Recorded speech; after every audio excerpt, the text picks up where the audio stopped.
Manufacturing sector से related कुछ government schemes के बारे में आज हम पढ़ने वाले हैं। Let's see.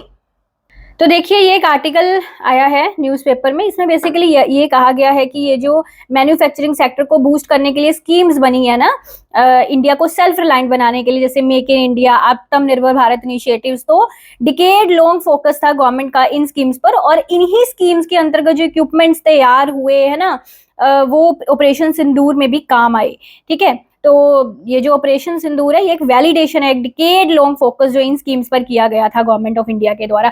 तो अब इन स्कीम्स के बारे में थोड़ा पढ़ लेते हैं। सबसे पहले यहाँ पे इंपॉर्टेंट स्कीम आती है मेक इन इंडिया। ठीक है, कब लॉन्च हुआ? 2014 में लॉन्च हुआ। आपको याद रखना है, इसके की फीचर्स में आ जाएगा ease of doing business, FDI की लिबरलाइजेशन, है ना। और ये भी आपको याद रखना है, 25 सेक्टर्स जो थे, 25 फोकस सेक्टर्स थे मेक इन इंडिया में। अगला स्कीम यहाँ पे आता है प्रोडक्शन लिंक्ड इंसेंटिव स्कीम।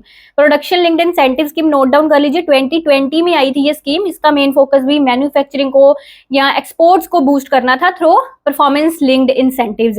अगला यहाँ पे हम याद करेंगे आत्मनिर्भर भारत अभियान। आत्मनिर्भर भारत अभियान 2020 में सेल्फ रिलायंट इंडियन मिशन भी इसको बोला जाता है। तो इसमें भी ये है कि जो इंडिया की इंपोर्ट डिपेंडेंस है उसको कम से कम करना है। अगला हम पढ़ेंगे स्टार्टअप इंडिया। स्टार्टअप इंडिया 2016 में प्रोग्राम आया था इनोवेशन एंड एंटरप्रेन्योरशिप को बूस्ट करने के लिए। और इसी स्कीम का रिजल्ट है कि इंडिया जो है वो दुनिया का 3rd लार्जेस्ट स्टार्टअप इकोसिस्टम बन चुका है।